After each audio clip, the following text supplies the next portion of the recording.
Wildfires in LA cause more Critical Role delays, D&D reveals their new DEADLIER Undead, and some big fantasy trailers drop. Welcome to Tabletop News Tuesday on the Character Sheet, your home for the week's first look at the biggest TTRPG and fantasy news. Before we break down all the big Critical Role and D&D news, why not take a second and hit those like and subscribe buttons to help us keep growing? And then, let's dive into the news. Check this out! Critical Role has announced more delays to their programming as wildfires continue to rampage across Los Angeles. And with more windstorms threatening to make the situation in LA even worse this week, the delays may only get longer. Matt Mercer and Marisha Ray revealed that they were forced to evacuate their home last week along with their dog Omar.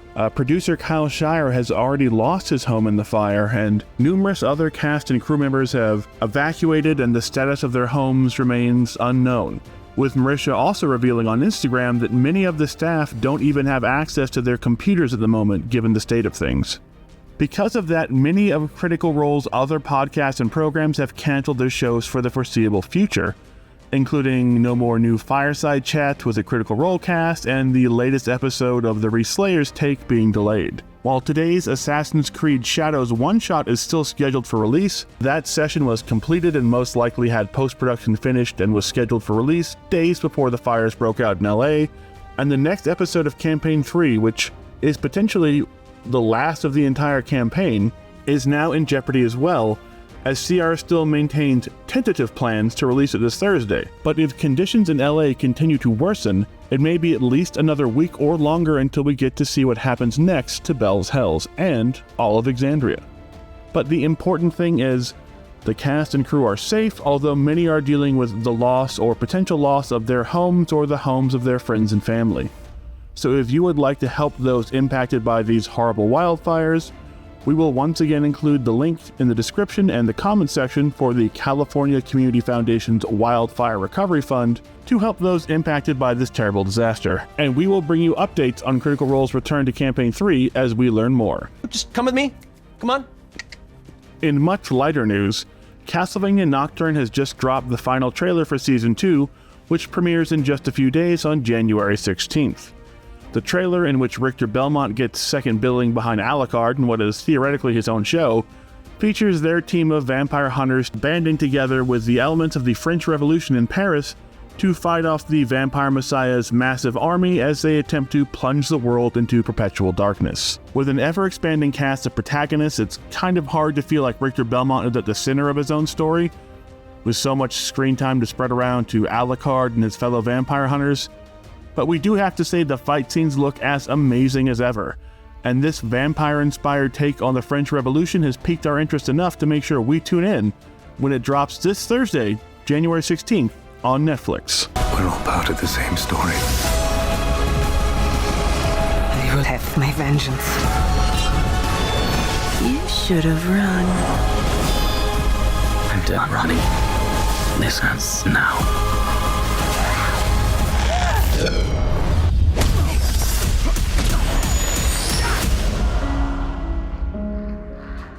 In other trailer news, Netflix has also revealed their first official look at the new Witcher animated movie Sirens of the Deep, featuring the return of the iconic voice of Geralt from the Witcher video games, Doug Cockle, in the main role.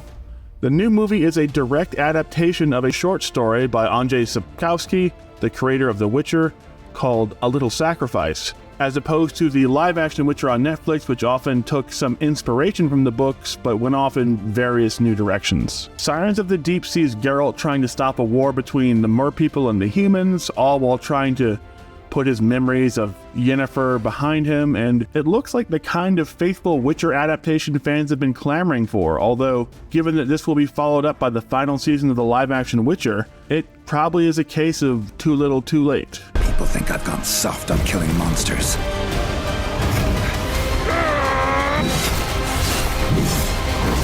I'll prove them wrong. And finally, D&D and Wizards of the Coast are giving us another look at some major changes coming to iconic monsters in the upcoming 2024 Monster Manual. And this time, it's the Undead who are getting a massive overhaul. First off, they're providing a whole new range of vampires for basically every level of adventuring, from low-level threats like vampire spawns to in-game baddies like the Umbral Lord, so that DMs can run full vampire campaigns from start to finish as the vampires increase in threat as the players increase in power. We also got a look at the Ghast Gravecaller, which is basically like an undead that sort of botched their research or attempt to become a lich and is stuck as some kind of lesser ghast-based necromancer. Basically, this ghast is literally cosplaying and trying to pretend that they are a lich, trying to convince others that they are something more powerful than they may be, but still having some sort of control over minor undead. But maybe most interesting of all are the new revenants. The Graveyard Revenant is the spirit of vengeance that has taken over an entire graveyard full of corpses to create one massive shambling mound of undead capable of threatening any party.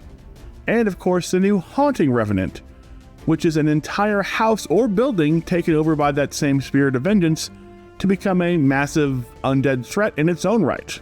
Death Knights also are back and get a big boost in power by having their minions be Death Knight aspirants now, instead of, the skeletons and zombies that players would just trounce on their way to fighting the actual threat. Death Knight aspirants are lesser Death Knights in their own right, who can threaten parties far more effectively than those normal skeletons or zombies we talked about, and they give the Death Knight a much more suitably strong retinue to accompany him, considering that he's sort of a end-of-game big bad level threat.